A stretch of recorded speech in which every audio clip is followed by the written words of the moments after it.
Hallelujah, hallelujah. യേശുവേ ആരാധന, യേശുവേ ആരാധന. സ്വസ്ഥാനങ്ങളിലേക്ക് ശാന്തമായി നമുക്കിരിക്കാം. പ്രിയപ്പെട്ട സഹോദരങ്ങളെ, ഇന്ന് നാം ചിന്തിക്കുന്ന വിഷയമാണ് കൂട്ടുവേലയുടെ മഹത്വം. നമ്മുടെ ഓരോരുത്തരുടെയും ജീവിതത്തിൽ അത്ഭുതകരമായ ദൈവത്തിൻ്റെ അനുഭവത്തിൻ്റെ ഉടമകളായി നാം രൂപാന്തരപ്പെടാൻ ദൈവം ഒരുപാട് വ്യക്തികളെ തിരഞ്ഞെടുത്ത് നിയോഗിക്കുന്നുണ്ട്. ആ വ്യക്തികളുടെ ഒരു വാക്ക്, അവരുടെ ഒരു സാന്നിധ്യം, ഒരു പ്രോത്സാഹനം നമ്മുടെ ജീവിതത്തെ എന്തെന്നില്ലാത്ത വിധം വ്യത്യാസപ്പെടുത്തും. ഉറക്കെ പറയാ ഹല്ലേലൂയ, ഹല്ലേലൂയ, ഹല്ലേലൂയ, ഹല്ലേലൂയ. അങ്ങനെയുള്ള നിയോഗം ലഭിച്ചവർ അത് പറയാതെ പോകരുത്, സംസാരിക്കാതെ പോകരുത്. പ്രിയപ്പെട്ട സഹോദരങ്ങളെ, നാം ആ സാക്ഷ്യത്തിൽ ഒരു അമ്മ അനുഭവം പറയുന്നത് ശ്രദ്ധിച്ചു. ആ കുട്ടിക്ക് വർഷങ്ങളോളം രോഗം. ആ കുട്ടി അമ്മയോട് പറഞ്ഞു, അമ്മ ഞാൻ എന്തിനു വരണം കൺവെൻഷൻ കൂടാൻ? കാരണം ഒന്ന് പരീക്ഷാ ഹാളിൽ പോലും എനിക്ക് ഇരിക്കാൻ പറ്റുമായിരുന്നില്ല. എന്നാൽ ആ അമ്മ പറഞ്ഞു, നീ വാ, അവിടെ ദൈവത്തിൻ്റെ അടുത്തേക്കല്ലേ പോണത്, ദൈവം നോക്കും. ആ വാക്ക് അവനെ രക്ഷയിലേക്ക് നയിച്ചു. ആ വാക്ക് അവനെ വലിയ ദൈവ അനുഭവത്തിലേക്ക് നയിച്ചു. ഉറക്കെ പറയാ ഹല്ലേലൂയ, ഹല്ലേലൂയ. പ്രിയപ്പെട്ട സഹോദരങ്ങളെ, ചെറിയ ഒരു വാക്ക്, 2 വാക്കായിരിക്കാം, 2 സെന്റൻസ് ആയിരിക്കാം, പക്ഷേ ആ കുട്ടിയുടെ ജീവിതത്തിൽ ഒരിക്കലും മറക്കാൻ പറ്റാത്ത വിധമുള്ള വലിയൊരു ദൈവാനുഭവത്തിലേക്ക് നയിച്ചത് ആ അമ്മയുടെ പ്രോത്സാഹനം, ആ അമ്മയുടെ ആ സ്നേഹവാക്ക്, ആ ക്ഷണം ദൈവം നേരിട്ട് ക്ഷണിച്ചതാണ്. ആ അമ്മ ദൈവത്തിൻ്റെ ഒരു കൂട്ടുവേലക്കാരൻ എന്ന നിലയിൽ പ്രവർത്തിക്കുകയായിരുന്നു. ഉറക്കെ പറഞ്ഞേ ഹല്ലേലൂയ, ഹല്ലേലൂയ. പ്രിയപ്പെട്ട സഹോദരങ്ങളെ, എൻ്റെ ജീവിതത്തിൽ തന്നെ ഞാനൊരു സംഭവം ഓർക്കുന്നുണ്ട്. എൻ്റെ ജീവിതത്തിൽ എൻ്റെ ചെറുപ്പം മുതൽ യേശുക്രിസ്തുവിൻ്റെ നാമത്തിൽ ഇങ്ങനെ രോഗികൾ സുഖപ്പെടും, ഈ കാലഘട്ടത്തിൽ അങ്ങനെ സംഭവിക്കും എന്നെനിക്കൊരു പ്രതീക്ഷയില്ലായിരുന്നു. ദൈവവചനം അങ്ങനെ പള്ളികളിൽ വായിക്കുന്നത് കേട്ടിട്ടുണ്ട്. എന്നാൽ അത് അപ്പോസ്തലന്മാരുടെ കാലഘട്ടത്തിൽ, പഴയ കാലഘട്ടത്തിലും വിശുദ്ധന്മാരുടെ ജീവിതത്തിലൊക്കെ സംഭവിക്കുമായിരിക്കും. നമ്മുടെ കാലഘട്ടത്തിലോ നമ്മുടെ ജീവിതത്തിലോ അതൊന്നും കാണാൻ പോലും പറ്റുമായിരിക്കില്ല. അങ്ങനത്തെയായിരുന്നു എൻ്റെ ചിന്ത. ഞാൻ വൈദികനായപ്പോഴും എൻ്റെ ചിന്തയ്ക്ക് വലിയ മാറ്റമൊന്നും ഉണ്ടായിരുന്നില്ല. എന്നാൽ ഞാനൊരു നാളിങ്ങനെ ഇരിക്കുമ്പോൾ ഒരു എളിയ ഒരു അൽമായ സഹോദരൻ ഒരു പുസ്തകം എന്നെ പരിചയപ്പെടുത്തി. ആ പുസ്തകത്തിൻ്റെ പേരാണ് അത്ഭുതങ്ങളെ സാക്ഷി. ഷാലോമിൽ നിന്ന് പ്രസിദ്ധം ചെയ്ത ആ പുസ്തകം അന്ന് കൊളത്തുവയൽ ധ്യാനകേന്ദ്രത്തിലാണ് ലഭിച്ചിരുന്നത്. അപ്പോൾ ആ സഹോദരൻ അത് പരിചയപ്പെടുത്തി. അങ്ങനെ ഒരു പുസ്തകം എൻ്റെ കൈകളിൽ എത്താൻ ഇടവന്നു. ഞാൻ ആ പുസ്തകം വായിച്ചു. അതിൽ അത്ഭുതകരമായ രോഗസൗഖ്യങ്ങൾ സംഭവിച്ചു. ഒരു വൈദികൻ്റെ ജീവിതത്തെ ദൈവം സ്പർശിക്കുന്നതും അതെല്ലാം എൻ്റെ മനസ്സിൽ ഒരുപാട് തരത്തിൽ ഒരു ദൈവിക സ്പർശനം കൊണ്ടുവന്നു. പ്രിയപ്പെട്ട സഹോദരങ്ങളെ, രോഗശാന്തി ശുശ്രൂഷയെക്കുറിച്ചും ഈശോ ഇന്നും അത്ഭുതകരമായി രോഗങ്ങൾ സുഖപ്പെടുത്തുന്നതിനെക്കുറിച്ചും എൻ്റെ ജീവിതത്തിലേക്ക് ഒരു തുറവി കൊണ്ടുവന്നത് ആ ഒരു പുസ്തകത്തിലൂടെയാണ്. ആ ഒരു പുസ്തകം എൻ്റെ കൈകളിലെത്തിച്ച ആ ഒരു എളിയ സഹോദരൻ ദൈവത്തിൻ്റെ ഒരു കൂട്ടുവേലക്കാരനായി എന്നെ ജീവിതത്തെ മാറ്റിമറിക്കാൻ വേണ്ടി എൻ്റെ അരികിലേക്ക് ദൈവം അയച്ച്. അപ്പോൾ ഒരു വാക്ക്, ഒരു പുസ്തകം ഒന്ന് പരിചയപ്പെടുത്തുക, ഒരു പ്രോഗ്രാമിന് ക്ഷണിക്കുക, ഒരു കൺവെൻഷനിലേക്ക് വിളിക്കുക, ഈ എപ്പിസോഡ് കാണാൻ വേണ്ടി ക്ഷണിക്കുക. ഓരോന്നിലും വലിയ വിലയുണ്ട്. ദൈവത്തിൻ്റെ നിയോഗം നമ്മുടെ മേലുണ്ടെങ്കിൽ പ്രിയപ്പെട്ട സഹോദരങ്ങളെ, സംസാരിക്കാതിരിക്കരുത്, പറയാതിരിക്കരുത്, പരിചയപ്പെടുത്താതിരിക്കരുത്, ക്ഷണിക്കാതിരിക്കരുത്. കാരണം ഇത് ദൈവത്തിൻ്റെ നിയോഗമാണ്. രാജാക്കന്മാർ 2-ാം പുസ്തകത്തിൽ 5-ാം അധ്യായം 10 തൊട്ട് 14 വരെ തിരുലിഖിതങ്ങൾ ഒരു വ്യക്തിയുടെ ജീവിതത്തിലേക്ക് എങ്ങനെയാണ് ദൈവത്തിൻ്റെ അനുഭവം പ്രവേശിച്ചത് എന്ന് വിശദമായി പ്രതിപാദിക്കുന്നുണ്ട്. രാജാക്കന്മാരുടെ 2-ാമത്തെ പുസ്തകത്തിൽ 5-ാമത്തെ അധ്യായത്തിൽ 10 മുതൽ 14 വരെ തിരുലിഖിതങ്ങൾ. അതിൻ്റെ പശ്ചാത്തലം നാമാൻ എന്ന കുഷ്ഠരോഗി സിറിയ രാജ്യത്ത് നിന്ന് ഏലീഷ എന്ന പ്രവാചകൻ്റെ കുടിലിൻ്റെ മുമ്പിലേക്ക് എത്തി നിൽക്കുന്ന രംഗമാണ്. ഈ ഏലീഷയുടെ കുടിലിന് മുമ്പിലെത്തിയ നാമാൻ ആ രഥത്തിൽ അങ്ങനെ ഗമയോടെ ഇരിക്കുകയാണ്. പ്രിയപ്പെട്ട സഹോദരങ്ങളെ, കുറേ കഴിഞ്ഞപ്പോൾ ഏലീഷ തൻ്റെ ഭൃത്തിനെ അയച്ച് നാമാൻ എന്ന ഈ സൈന്യാധിപനോട്, കുഷ്ഠരോഗിയായ സിറിയ രാജ്യത്തിൻ്റെ ഈ സൈന്യാധിപനോട് സംസാരിക്കുന്ന രംഗമാണ് 5-ാമത്തെ അധ്യായത്തിൽ 10 മുതലുള്ള വാക്യങ്ങൾ. അവിടെ നമ്മൾ വായിക്കുന്നത് എങ്ങനെയാണ്? ഏലീഷ ദൂതനെ അയച്ച് അവനോട് പറഞ്ഞു, നീ ജോർദാനിൽ പോയി 7 പ്രാവശ്യം കുളിക്കുക, നീ ശുദ്ധനായി ശരീരം പൂർവസ്ഥിതിയെ പ്രാപിക്കും. വേറെ ഒന്നും ചെയ്തില്ല, ഒരു നിർദ്ദേശം മാത്രം കൊടുത്തു വിട്ട്, നീ ജോർദാനിൽ പോയി 7 തവണ കുളിച്ച് നീ തിരിച്ചു പോവുക, നിൻ്റെ ഈ കുഷ്ഠം മാറും. ഇത് ഒരുപാട് കാലമായി കുഷ്ഠത്തിൻ്റെ ഈ സൗഖ്യത്തിന് വേണ്ടിയുള്ള ചികിത്സകളും അധ്വാനങ്ങളും പരിശ്രമങ്ങളും തീർത്ഥാടനങ്ങളും നടത്തിക്കൊണ്ടിരിക്കുകയാണ്. ഒരു മാറ്റവും ഇല്ല. അങ്ങനെ ഇരിക്കുമ്പോഴാണ് പറയണത്, നീ ആ ജോർദാനിൽ പോയി 7 പ്രാവശ്യം കുളിക്കുക, അത് മാറും. പ്രിയപ്പെട്ട സഹോദരങ്ങളെ, ഈ നാമാന് അത് അംഗീകരിക്കാൻ പറ്റിയില്ല. നാമാൻ ക്രുദ്ധനായി. അതാണ് തുടർന്ന് വരുന്ന വാക്യങ്ങൾ കാണുന്നത്. എന്നാൽ നാമാൻ കുപിതനായി മടങ്ങിപ്പോയി. അവൻ പറഞ്ഞു, ഏലീഷ എൻ്റെ അടുത്ത് ഇറങ്ങി വന്ന് തൻ്റെ ദൈവമായ കർത്താവിൻ്റെ നാമം വിളിച്ചപേക്ഷിക്കുമെന്നും കരം വീശി കുഷ്ഠം സുഖപ്പെടുത്തുമെന്നും ഞാൻ വിചാരിച്ചു. ഡമാസ്കസിലെ അബാനയും ബാർബാറും ഇസ്രായേലിലെ നദികളേക്കാൾ ശ്രേഷ്ഠമല്ലേ? അവയിൽ കുളിച്ച് എനിക്ക് ശുദ്ധി പ്രാപിച്ചുകൂടെ? അവൻ ക്രുദ്ധനായി അവിടെ നിന്ന് തിരിച്ചുപോയി. പ്രിയപ്പെട്ട സഹോദരങ്ങളെ, വലിയൊരു ദൈവാനുഭവത്തിന് വേണ്ടി ദൈവം കൊണ്ടുവന്നതാണ്. എന്നാൽ ഹൃദയം തുറക്കാൻ പറ്റുന്നില്ല, ദൈവത്തെ അംഗീകരിക്കാൻ പറ്റുന്നില്ല, ദൈവത്തിൻ്റെ വഴികൾ അംഗീകരിക്കാൻ പറ്റുന്നില്ല, പ്രാർത്ഥനയിൽ അല്ലെങ്കിൽ ഹൃദയം എളിമപ്പെടുത്താൻ പറ്റുന്ന ഒരു പ്രത്യേക പീഡ നാമാനെ അലട്ടുകയാണ്. ദൈവത്തിൻ്റെ അനുഭവത്തിൽ നിന്നും നാമാനെ ബഹുദൂരം ദൂരെയാകുന്ന ഒരു പ്രത്യേക ഈഗോ, ഒരു പ്രത്യേക അഹങ്കാരം, ഒരു പ്രത്യേക അന്ധകാര പീഡ ഇപ്പോൾ നാമാനെ കഠിനമായി പീഡിപ്പിക്കുകയാണ്. അവൻ ക്രുദ്ധനായി അവിടെ നിന്ന് മടങ്ങിപ്പോയി. ഈ സമയത്ത് ദൈവത്തിന് നിയോഗം ലഭിച്ചൊരു എളിയ വേലക്കാരൻ, ദൈവത്തിൻ്റെ ഒരു കൂട്ടുവേലക്കാരൻ, ഒരു എളിയ ഭൃത്യൻ അവിടെ ഉണ്ടായിരുന്നു. അതാണ് തുടർന്ന് വരുന്ന 13ഉം 14ഉം തിരുലിഖിതങ്ങൾ. എന്നാൽ ഭൃത്യന്മാർ അടുത്ത് ചെന്ന് പറഞ്ഞു, പിതാവേ, പ്രവാചകൻ ഭാരിച്ച ഒരു കാര്യമാണ് കൽപ്പിച്ചിരുന്നതെങ്കിൽ അങ്ങത് ചെയ്യുമായിരുന്നില്ലേ?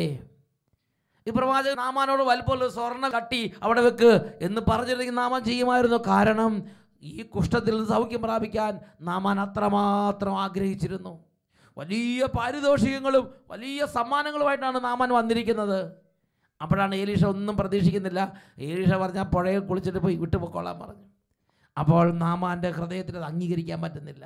പക്ഷേ ആ എളിയ ഭൃത്യന്മാർ, ദൈവത്തിന് നിയോഗം ഉണ്ടായിരുന്നവർ, അവർ സംസാരിക്കാൻ തുടങ്ങി, അവർ ഇടപെടാൻ തുടങ്ങി.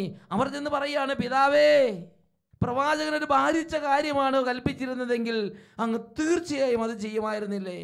അപ്പോൾ കുളിച്ച് ശുദ്ധനാകുക എന്ന് പറയുമ്പോൾ എത്രയോ കൂടുതൽ താല്പര്യത്തോടെ അങ്ങ് അത് ചെയ്യേണ്ടതാണ്. അങ്ങനെ ദൈവപുരുഷൻ്റെ വാക്കനുസരിച്ച് അവൻ ജോർദാനിലിറങ്ങി 7 പ്രാവശ്യം മുങ്ങി അവൻ സുഖം പ്രാപിച്ചു. പ്രിയപ്പെട്ട സഹോദരങ്ങളെ, നോക്കുക, ഇവിടെ ഈ നാമാനെ ദൈവാനുഭവത്തിലേക്ക് കൊണ്ടുവന്നത് ആരാ? ഈ ഏലീഷ പറഞ്ഞു ശരി, ഏലീഷയുടെ ഭൃത്യന്മാർ പറഞ്ഞു ശരി. പക്ഷേ അതിനേക്കാൾ കൂടുതൽ നാമാൻ്റെ കൂടെ ഉണ്ടായിരുന്ന ആ ഭൃത്യന്മാർ, അവർ തക്ക സമയത്ത് ദൈവത്തിൻ്റെ നിയോഗം അനുസരിച്ച് സംസാരിക്കാൻ തുടങ്ങി. പ്രഭോ, പിതാവേ, ഇങ്ങനെ അങ്ങോട്ട് പോയിട്ട് എന്താ കാര്യം? നമ്മൾ സുഖം പ്രാപിക്കാൻ വന്നാൽ ഇതിനേക്കാൾ വലുത് നിങ്ങൾ പറഞ്ഞങ്ങ് ചെയ്യുമായിരുന്നില്ലേ? ഇത് ചെറിയ കാര്യമല്ലേ? ഉത്സാഹത്തോടെ ചെയ്യേണ്ടതല്ലേ? ഇങ്ങനെ അവരുടെ ആ ഹൃദയത്തിൽ നിന്ന് അവർ ഏതാനും സെൻറ്റൻസുകൾ, ഏതാനും വാക്യങ്ങൾ, ഏതാനും കാര്യങ്ങൾ അവർ സംസാരിച്ചു. അവിടെ ദൈവാനുഭവമായി. അവിടെ നാമാൻ്റെ ഹൃദയം മാറുകയാണ്. അവിടെ നാമാൻ്റെ പൈശാചികപ്പെട്ട് വിട്ടുപോവുകയാണ്. അവിടെ നാമാൻ്റെ അടഞ്ഞിരുന്ന ഹൃദയം തുറക്കപ്പെടുകയാണ്. അവിടെ ദൈവത്തിൻ്റെ അനുഭവം തുറക്കപ്പെടുകയാണ്. അവിടെ നമ്മളൊരു പുതിയ യുഗം ആരംഭിക്കുകയാണ്. ചരിത്രത്തിൻ്റെ ഗതിയെല്ലാം മാറുകയാണ്. സംഭവഗതികളെല്ലാം ആകെ കീഴ്മേൽ മറിയുകയാണ്. പ്രിയപ്പെട്ട സഹോദരങ്ങളെ, ഒരു യുഗം മുഴുവൻ നാമാൻ്റെ ജീവിതത്തിൽ ഇരുട്ട് മൂടിക്കടന്നിരുന്ന ഒരു വിഷയത്തിന് അവിടെ ദൈവത്തിൻ്റെ അനുഭവം ഉണ്ടാവുകയാണ്. പ്രിയപ്പെട്ട സഹോദരൻ, ഇതാണ് ദൈവത്തോടുള്ള ദൈവത്തിൻ്റെ കൂട്ടുവേലക്കാരുള്ള പ്രവർത്തനം.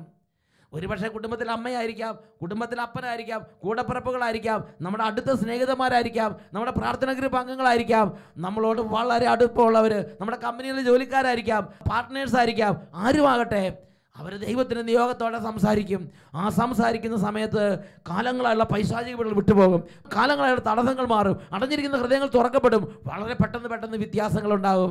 ഒരു പുസ്തകം പരിചയപ്പെടുത്തുമ്പോൾ, ഒരു കാര്യത്തെക്കുറിച്ച് സംസാരിക്കുമ്പോൾ, ഒരു പ്രോഗ്രാമിന് ക്ഷണിക്കുമ്പോൾ, ഒരു ധ്യാനത്തിലേക്ക് അടുപ്പിക്കുമ്പോൾ, ഒരു ധ്യാനത്തിന് പറഞ്ഞു വിടുമ്പോൾ, ഇതേപോലെ ദൈവത്തിൻ്റെ നിയോഗത്തോടു കൂടിയാണ് അവർ സംസാരിക്കുന്നത്. സഹോദരങ്ങളെ, ദൈവരാജ്യത്തിൻ്റെ ഈ വിപുലമായ വേലയെക്കുറിച്ച് കൊറിന്ത്യക്കാർക്ക് എഴുതിയ 1-ാം ലേഖനത്തിൽ 3-ാമത്തെ അധ്യായത്തിൽ 5 മുതൽ 9 വരെയുള്ള തിരുലിഖിതങ്ങളിൽ വെളിപ്പെടുത്തപ്പെട്ടിട്ടുണ്ട്. അവിടെ നമ്മൾ വായിക്കുന്നത് എങ്ങനെയാണ്? അപ്പോളോസ് ആരാണ്?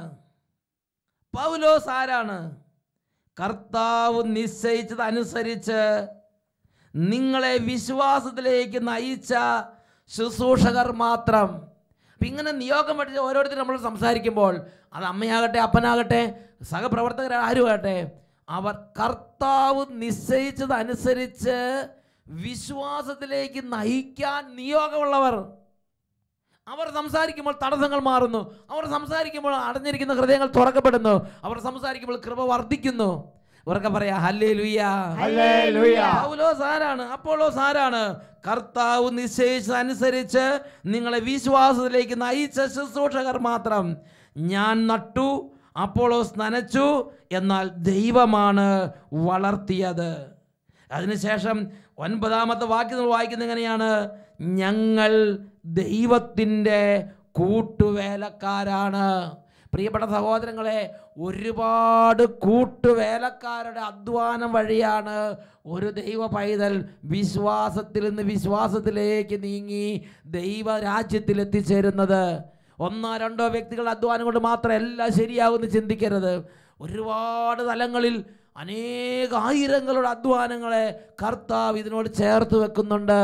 പ്രിയപ്പെട്ട സഹോദരങ്ങളെ, ദൈവത്തിൻ്റെ വചനത്തെ പഠിപ്പിക്കുകയാണ്. വിത്തെടുക്കാൻ, നനയ്ക്കാൻ, നടാൻ, വളമിടാൻ, അങ്ങനെ ഓരോരുത്തരെ അവരവരുടെ കൃപയ്ക്കനുസരിച്ച് ദൈവം നിയോഗിക്കുകയാണ്. വിത്ത് വിതയ്ക്കുന്നവർ, നടുന്നവർ, നനയ്ക്കുന്നവർ, പുഴുവിനെടുത്ത് കളയുന്നവർ, പരിചരിക്കുന്നവർ, വെള്ളമൊഴിക്കുന്നവർ, ഇങ്ങനെ ഒരു 100,000 പേരുടെ സഹപ്രവർത്തനത്തിൻ്റെ ഫലമായിട്ടാണ് ദൈവരാജ്യത്തിൻ്റെ ശുശ്രൂഷകൾ, ദൈവരാജ്യത്തിൻ്റെ അനുഭവം, ദൈവരാജ്യം ഈ ഭൂമിയിൽ വ്യാപിച്ചു കൊണ്ടിരിക്കുന്നത്. ഉറക്കെ പറയാ ഹല്ലേലൂയ, ഹല്ലേലൂയ, ഹല്ലേലൂയ, ഹല്ലേലൂയ. അതുകൊണ്ട് ദൈവം നൽകിയിരിക്കുന്ന നിയോഗം നിവർത്തിക്കുന്നത് നമ്മൾ മടുപ്പ് വിചാരിക്കരുത്. ഞാനിങ്ങനെ ചെയ്തുകൊണ്ട് എന്ത് കാര്യം, ഞാനിങ്ങനെ വിളിച്ചുകൊണ്ട് കാര്യം? അതിൽ കാര്യമുണ്ട് സഹോദരങ്ങളെ. കർത്താവിൻ്റെ കൂട്ടുവേലക്കാരനായിരിക്കുന്നതിൽ കാര്യമുണ്ട്. Hallelujah, hallelujah. ഹെബ്രായ ലേഖനത്തിൽ 3-ാം അധ്യായത്തിലെ 13-ാമത്തെ തിരുലിഖിതം, ഇന്ന് എന്ന് വിളിക്കപ്പെടുന്ന കാലമുള്ളിടത്തോളം കാലം നിങ്ങൾ പരസ്പരം ഉപദേശിക്കുവീൻ. 1-2 പേരോട് പറഞ്ഞ് നിർത്തരുത്. തമ്മിൽ പറയണം, തമ്മിൽ സന്ദർശിക്കണം, തമ്മിൽ പ്രോത്സാഹിപ്പിക്കണം, വിളിക്കണം, പങ്കുവെക്കണം, പരിചയപ്പെടുത്തണം. കിട്ടിയ കൃപയുടെ തോതനുസരിച്ച് എല്ലാ മേഖലകളിലും, എല്ലാ തലങ്ങളിലും, എല്ലാ ഇടങ്ങളിലും ദൈവത്തെക്കുറിച്ച് പറയുക, ക്ഷണിക്കുക, പരിചയപ്പെടുത്തുക, പങ്കുവെക്കുക, വിതരണം ചെയ്യുക. കിട്ടിയതെല്ലാം വിതരണം ചെയ്യാൻ വേണ്ടി ദൈവം ക്ഷണിക്കുകയാണ്. ഇന്ന് എന്ന് വിളിക്കപ്പെടുന്ന കാലമുള്ളിടത്തോളം കാലം എല്ലാ ദിവസവും നിങ്ങൾ പരസ്പരം ഉപദേശിക്കുവീൻ. ഉറക്കെ പറയാ ഹല്ലേലൂയ, ഹല്ലേലൂയ. ഈ നിമിഷങ്ങളിൽ നമുക്ക് എഴുന്നേറ്റ് നിൽക്കാം. പ്രിയപ്പെട്ട സഹോദരങ്ങളെ, മണിക്കൂറുകൾ നീണ്ടു നിൽക്കുന്ന ശുശ്രൂഷയോ വലിയ പ്രസംഗമോ അതുപോലെ തന്നെ പ്രധാനപ്പെട്ടതാണ്.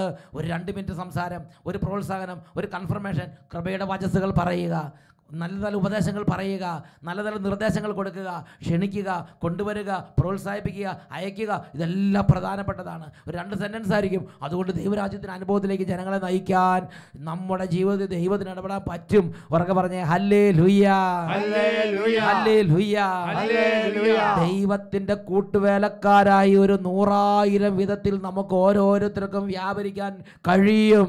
ദൈവത്തിൻ്റെ ഒരു കൂട്ടുവേലക്കാരനായിരിക്കുന്നതിൽ പ്രിയപ്പെട്ട മക്കളെ അഭിമാനിക്കുക, അതിനുവേണ്ടി ദാഹിക്കുക, അതിനുവേണ്ടി അവസരങ്ങൾ തരണമെന്ന് പ്രാർത്ഥിക്കുക. 2 കരങ്ങൾ ഉയർത്തി ഉറക്കെ സ്തുതിക്കാം. Hallelujah, hallelujah. യേശുവേ ആരാധന, യേശുവേ അഭിഷേകം ചെയ്യണമേ, സമൂഹത്തെ അനുഗ്രഹിക്കണമേ, ഓരോ കുടുംബങ്ങളെ അനുഗ്രഹിക്കണമേ, ദൈവരാജ്യത്തിൽ പങ്കാളിത്തം നൽകണമേ, കൂട്ടുവേലക്കാരായി ഉയർത്തണമേ, കൂട്ടുവേലയുടെ മഹത്വം വെളിപ്പെടുത്തണമേ. Hallelujah, hallelujah. യേശുവേ ആരാധന, ഹല്ലേലൂയ, യേശുവേ ആരാധന, യേശുവേ ആരാധന, ഹല്ലേലൂയ, ഹല്ലേലൂയ. യേശുവേ സ്തോത്രം, യേശുവേ നന്ദി. Praise the Lord, praise the Lord. 1 കൊറിന്തോസ് 3-ാം അധ്യായം 9-ാം തിരുലിഖിതം, ഞങ്ങൾ ദൈവത്തിൻ്റെ കൂട്ടുവേലക്കാരാണ്. Hallelujah, hallelujah. ഇന്ന് നാം ശ്രവിച്ചത് കൂട്ടുവേലയുടെ മഹത്വം. Hallelujah, hallelujah.